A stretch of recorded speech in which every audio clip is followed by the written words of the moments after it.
Marcus Williams rushed to the hospital when his daughter collapsed at school. She needed rare blood immediately. "Take mine," he told doctors, even though he was already anemic. He gave so much blood he nearly died. The next morning, a powerful CO knocked on his door. Before watching full story, comment below from where you watching. Also like and subscribe for more stories. Marcus Williams lived in a small apartment with his 10-year-old daughter Lily. Every morning, he made her breakfast with whatever was left in their empty fridge.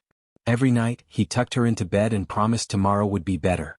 Marcus worked at a warehouse loading boxes for 12 hours a day. The pay was barely enough for rent and food. But he never complained. Lily was his world. "Daddy, why do other kids have new shoes?" Lily asked one morning, looking at her worn-out sneakers. Marcus knelt down and tied her shoes carefully. "These shoes have magic in them, princess. They're filled with all the places we've walked together." Lily smiled. She never complained either. She knew her daddy worked hard for her. Marcus had been alone since Lily's mother left when Lily was 3. "I can't handle this poor life," she had said. Marcus never spoke badly about her to Lily. He just loved his daughter twice as much. At the warehouse, Marcus was known as the hardest worker.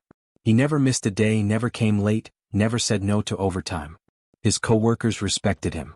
"Marcus, you should take a break," his friend Tony said during lunch. "You look tired." Marcus shrugged. "I'm okay. Lily needs new school supplies next week." Tony shook his head.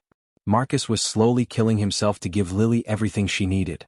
It was a Tuesday afternoon when Marcus got the call at work. Lily's school nurse was on the phone, and her voice was shaking. "Mr. Williams, you need to come to the hospital immediately. Lily collapsed during recess." Marcus dropped everything and ran. His heart was pounding as he drove to City General Hospital. The old car barely made it, but Marcus didn't care about anything except getting to Lily. In the emergency room, Dr. Sarah Kim met Marcus with serious eyes. "Mr. Williams, Lily has severe anemia. Her blood count is dangerously low. She needs a blood transfusion immediately." Marcus felt the world spinning. What does that mean? Is she going to be okay? "We need to find compatible blood donors. Lily has a rare blood type, AB negative. Only 1% of people have this type." Marcus grabbed the doctor's arm. "Test my blood. Take whatever she needs." Dr. Kim nodded. "We'll test you right away." 20 minutes later, Dr. Kim returned with good news and bad news.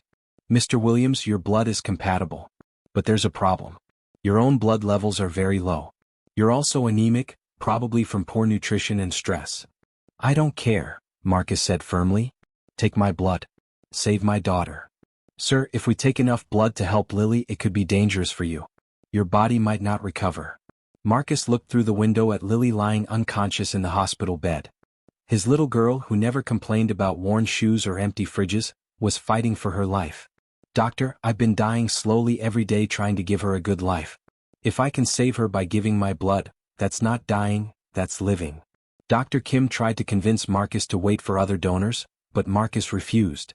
"Every minute we wait, my daughter gets weaker. I won't let her die because I was too scared to help her." The blood transfusion process began. Marcus lay on a bed next to Lily's, watching the deep red liquid flow from his body to hers. "Daddy?" Lily's weak voice called out as she woke up. "I'm right here, princess," Marcus whispered, squeezing her hand. "Daddy's giving you some of his strength." Lily smiled weakly. "Are you going to be okay, Daddy?" "I'm going to be perfect, baby girl. As long as you're safe, I'm perfect." As the transfusion continued, Marcus began to feel dizzy and weak. The nurses monitored his vital signs with growing concern. "Mr. Williams, your blood pressure is dropping," Nurse Jennifer said. "We should stop now." "How much more does Lily need?" Marcus asked. Dr. Kim checked Lily's levels. "About 2 more units to be completely safe. Then keep going." "Sir, 2 more units could put you in critical condition." Marcus looked at his daughter, who was already looking stronger as his blood gave her life. "Keep going," he said firmly. By the time the transfusion was complete, Marcus had given almost half his blood to save Lily. He was pale, weak, and barely conscious. "Daddy?" Lily sat up in her bed, color returning to her cheeks. "Daddy, why do you look so tired?" Marcus managed a smile. "Just resting, princess. How do you feel?" "I feel strong. Like I could run and play again." Dr. Kim was worried.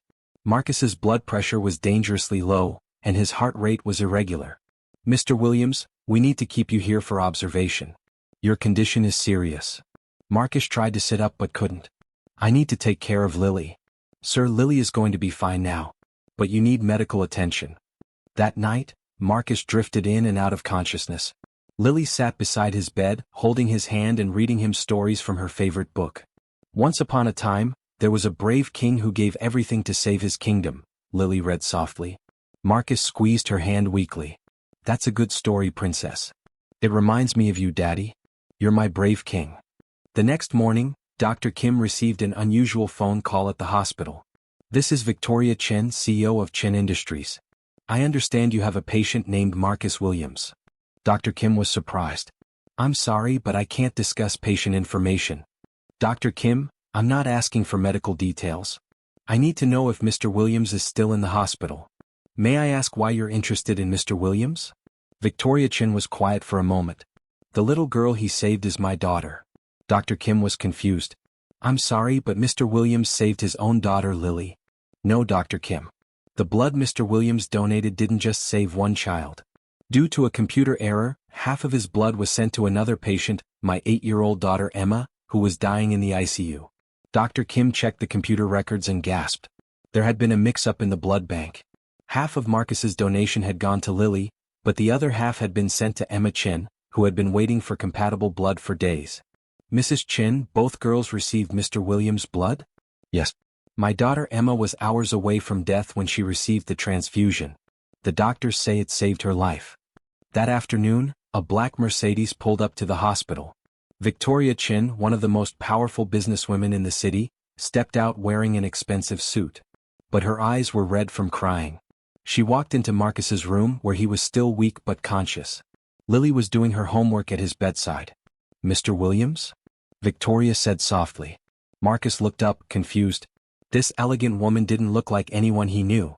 I'm Victoria Chen. I think you saved my daughter's life.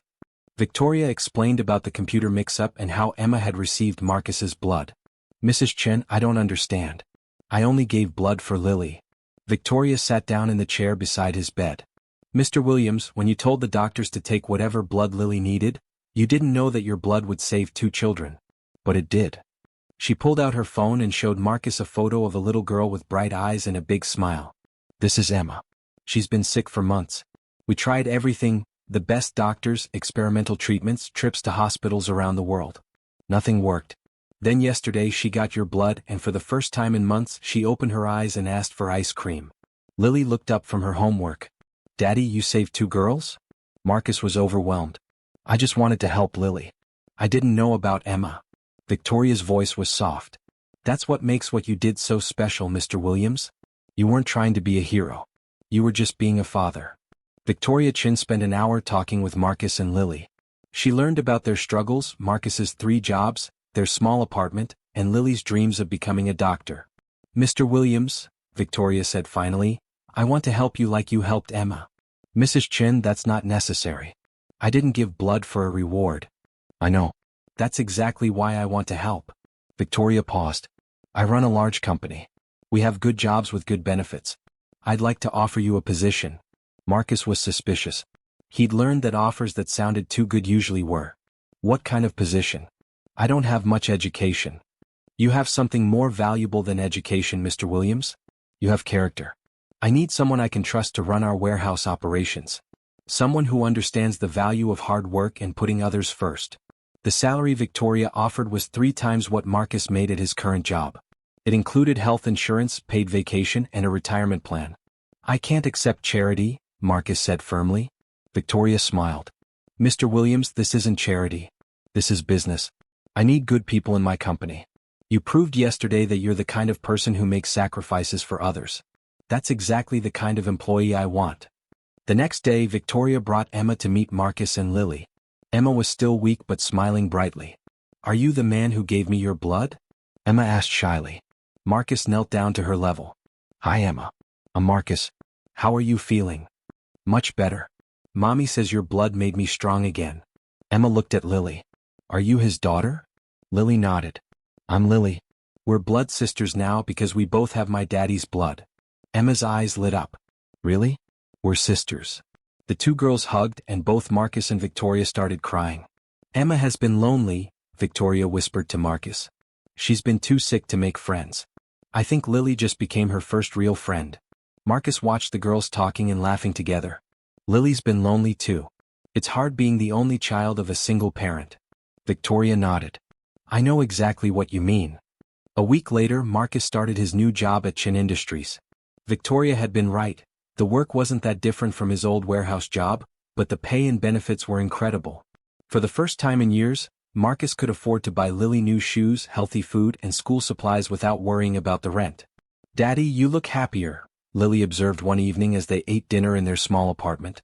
I feel happier, Princess. Things are getting better for us. Is it because of Emma and her mommy? Marcus nodded. Sometimes when you help someone, good things come back to you. But that's not why we help people. Why do we help people then? Marcus smiled. Because it's the right thing to do. Because everyone deserves to be safe and loved. Victoria visited them regularly, bringing Emma to play with Lily.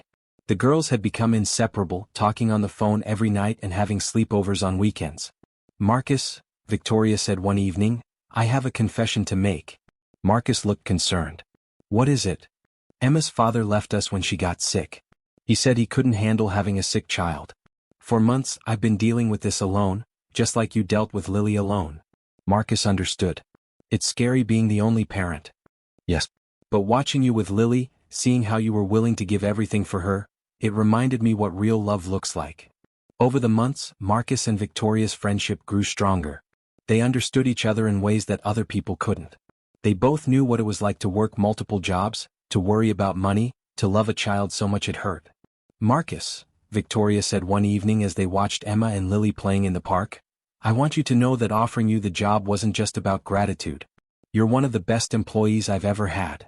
Marcus had been promoted twice in 6 months. His dedication and honesty had impressed everyone at the company. Victoria, I want to thank you for believing in me. No one else ever gave me a chance like this. You earned it, Marcus. Every day you prove that I made the right choice. The girls ran over to them, breathless from playing. Daddy Marcus, Emma said, can Lily come to my birthday party next week? Marcus looked at Victoria, who was smiling. Of course, Emma. Lily would love to come. Yay. Emma hugged Marcus. You're the best second daddy ever. Marcus's eyes filled with tears. Emma had started calling him Daddy Marcus, just like Lily called Victoria, Mommy Victoria. A year after the blood transfusion, Marcus made a decision that surprised even himself. He was in love with Victoria, and he knew she felt the same way. Lily, Marcus said one evening, how would you feel if Victoria became your stepmom and Emma became your sister for real? Lily's face lit up. Really, Daddy? You want to marry Mommy Victoria? Marcus nodded. I love her and I love Emma. Do you think that would make you happy? Yes. Emma and I already planned it. She's going to be my maid of honor. The next evening, Marcus asked Victoria to take a walk with him. They went to the hospital where they had first met, to the spot where their lives had changed forever. Victoria, Marcus began nervously, a year ago I thought my life was over. I was giving everything I had to save Lily and I thought I might die doing it. Victoria took his hand. You saved 2 daughters that day, Marcus. You saved me too, Victoria. You gave me hope when I had none.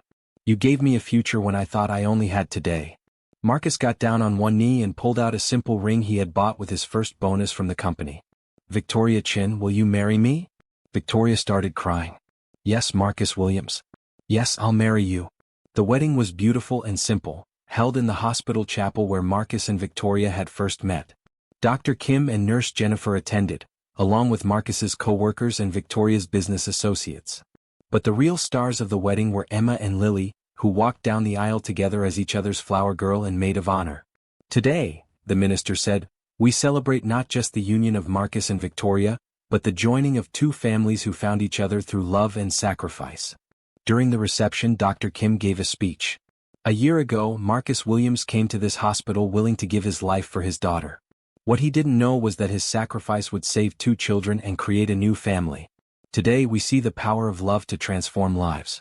Marcus and Victoria's first dance was to a song Lily and Emma had chosen, 1,000 Years by Christina Perri. As they danced, Marcus whispered in Victoria's ear. Thank you for showing me that happy endings are real. Thank you for showing me what a real hero looks like, Victoria whispered back.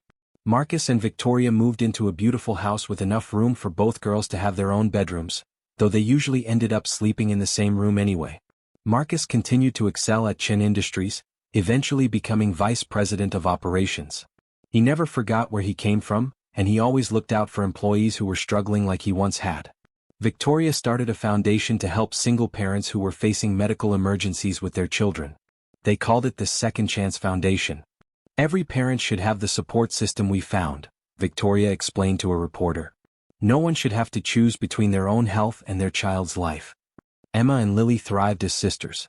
Emma's health continued to improve, and she became interested in medicine, inspired by the doctors who had saved her life. Lily, meanwhile, developed a passion for business, often visiting Victoria's office and learning about running a company. "I want to help people like Mommy Victoria helped us," Lily told Marcus one day.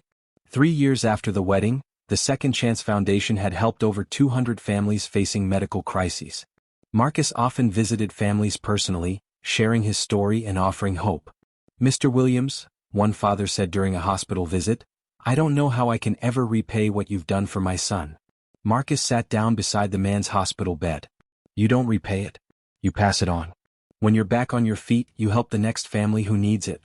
This became the foundation's motto: don't repay it, pass it on. Victoria was amazed at how naturally Marcus connected with struggling parents. "You understand their fear like no one else can," she told him.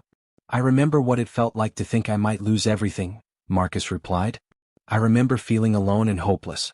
If I can show them they're not alone, then everything we went through was worth it." 5 years after their wedding, Marcus and Victoria welcomed a son, Michael. Emma and Lily, now teenagers, were thrilled to have a baby brother. "He's going to be spoiled rotten," Marcus told Victoria as they watched the girls fuss over baby Michael. "Good," Victoria laughed. "He'll grow up knowing he's loved by so many people." Emma was now 16 and volunteering at the same hospital where she had been saved. She wanted to become a pediatric doctor. "I want to save kids like Daddy Marcus saved me," Emma told everyone who would listen. Lily, also 16, was already showing business skills. She had started a small company making and selling jewelry, with all profits going to the Second Chance Foundation.